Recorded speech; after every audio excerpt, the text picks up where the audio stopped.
Morning mga kawiring. May motor tayo rito, TMX Alpha 125. Sa kumpare ko to, umalis may binili lang. Parang Jovic, shoutout. Galing pang Maynila. Uwi sana ng Olonga po. Kanina madaling araw, tumawag sa akin, kumatok. Lagi namamatay daw yung motor niya. Pinagawa niya na to sa Maynila nung nakaraang araw, tong stator. Ang problema, ang lakas talaga ng kutob niya na pinalitan to. Lagpas-lagpas pa nga yung gasket to. Kasi nawala yung mga tanda niya rito. May mga palatandaan daw siya rito.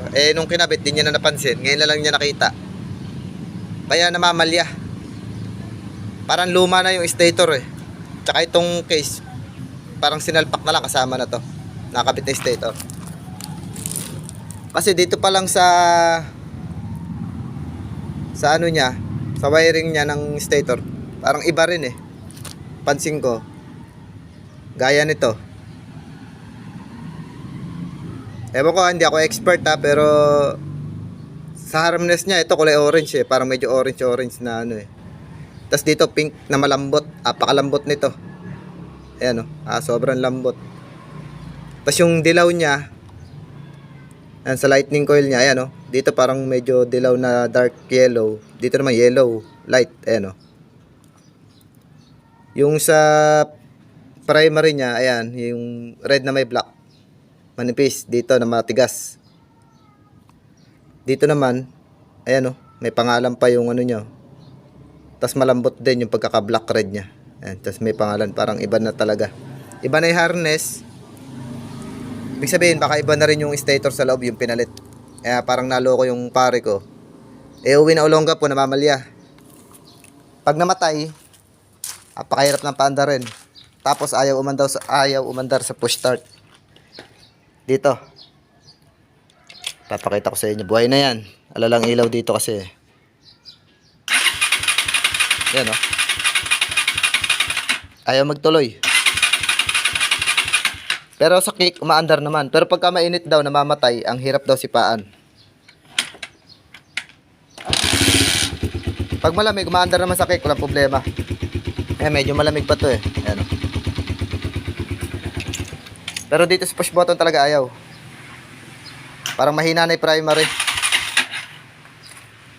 Tinesting namin kanina yung primary nito, talagang mahina, halos walang kuryente. Kesa magpalit siya ng buong stator, ang naisip ko na lang na gawin, may kamahalan din kasi, ko-convert na lang namin ng 4-pin CDI. Yan. Ko-convert ko na lang yung niya, CDI niya. 6-pin kasi yung kanya. Yan, tinalupan ko na yan. Diyan na natin itatap to mamaya. Ito nga palang CDI na to, dito to sa motor ko. Motor ko. Kinuha ko muna tong CDI ko para lang mapagana natin to. Motor ni Paren Jovic. Ayan. Sa 6-pin, ano ko lang sa inyo yung wire niya. Blue na may yellow, pulser. Ito. Green na may stripe na white. Negative ng pulser. Itong green, solid. Negative. Negative ng CDI. Dito sa harness. Yellow na may green, stripe, ignition coil. Ito yan, ignition coil yan. Papunta na spark plug. Itong red na may, black na may red. Ito yan, yung primary niya. Ito yan. Tapos yung black na may white, ayun, to. Kill switch. Pag kinonvert natin itong 4-pin natin, di na natin to gagamitin, yung primary tsaka yung black na may white. Ito lang. Kabit ko muna. Pakita ko sa inyo, wala kasi kung tigahawak Ito na mga kawiring, naikabit na natin yung 4-pin natin. Tuturo ko na lang sa inyo yung niya. Sa 4-pin, itong green, left side sa baba, ito yung ground. Minsan kasi hindi para parehas ng mabibili nyo sa akin, kaya huwag nyo muna sundin yung color sa iba. Yung pinaka, na lang niya, contact niya sa loob. Left side sa baba, ground. Left side sa taas, to, pulser. Right side sa taas, ignition coil. Ito yan, ignition coil. Tapos yung right side sa baba, accessory. Sa pagkabit naman yan dito sa 6-pin, madali lang. Ayan. Yung dalawang green ng 6-pin natin, tong red, green na may stripe na white, tsaka yung solid green. Pagsamahin natin, kabit natin dito. Sa left, sa baba, ayan, tong kulay green na to.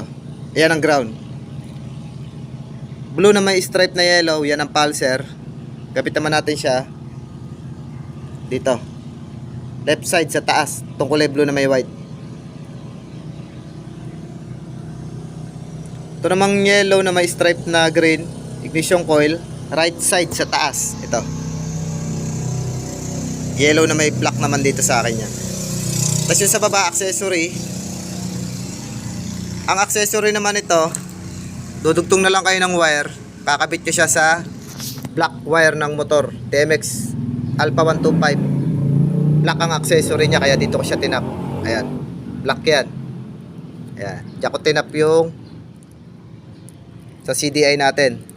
Itong sa right side sa baba. Ayan. Pagka natap nyo na yan, okay na.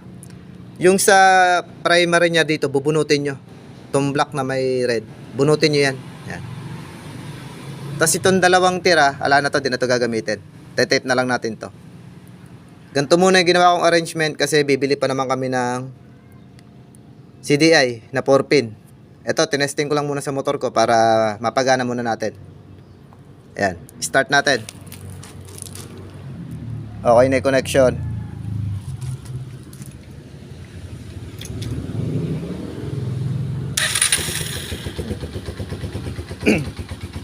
One click na siya. Di tulad kanina, talagang sobrang hirap i-start. Halos ayaw ma-push button. Ngayon, ang ganda na. Isa pa, baka niloloko tayo. Susin natin. Start. Ang click. Isa pa, last ball. Pindutin lang natin. Sa sipa, try din natin yung kick.